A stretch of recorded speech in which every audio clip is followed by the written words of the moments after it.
মোদির বঙ্গ সফরের দিনই মমতা বন্দ্যোপাধ্যায়ের সরকারের চাপ বাড়ালো দিল্লি।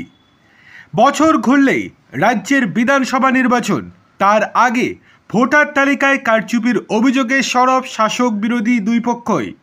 তৃণমূলের অভিযোগ ছিল নির্বাচন কমিশনের সদর দপ্তরকে ব্যবহার করে ভোটার তালিকায় ভুয়ো নাম ঢোকাচ্ছে বিজেপি, আর বিরোধী শিবিরের অভিযোগ রাজ্য নির্বাচন কমিশনকে কাজে লাগিয়ে ভোটার তালিকায় ভুয়ো নাম ঢোকাচ্ছে তৃণমূল।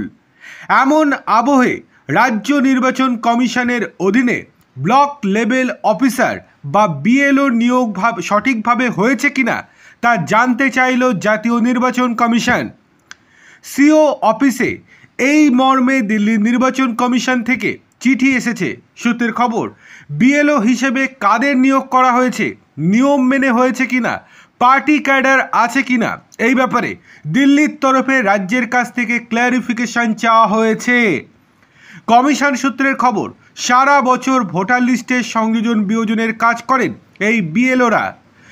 মানে কার 18 বছর হলো, কোন এলাকায় কে মারা গেল, এই সব তথ্য জোগাড় করা ও ভোটার তালিকায় কাদের নাম উঠবে এই ব্যাপারে যাবতীয় ছানবিন করেন এই বিএলওরা।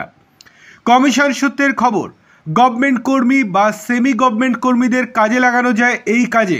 সূত্রের খবর, এই রাজ্যে ভিলেজ রিসোর্স পার্সনদেরও নাকি বিএলও পদে কাজে লাগানো হয়েছে, যা নাকি একেবারে নিয়ম বিরুদ্ধ।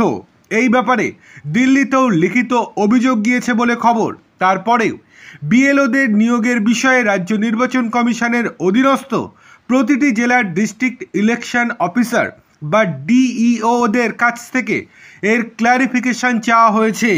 সম্প্রতি ভোটার তালিকায় নাম তোলা ও বাদ দেওয়ার ক্ষেত্রে কারচুপির অভিযোগ উঠেছিল কাকদ্বীপ মহকুমার অ্যাসিস্ট্যান্ট সিস্টেম ম্যানেজার অরুণ গোড়াইকে।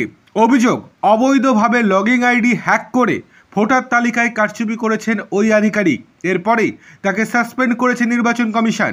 এবার বুথ লেভেল অফিসারদের বিষয়ে খোঁজ খবর শুরু করে দিল জাতীয় নির্বাচন কমিশন, আর তাতে করে অস্বস্তি বাড়ল মমতা বন্দ্যোপাধ্যায়ের সরকারের।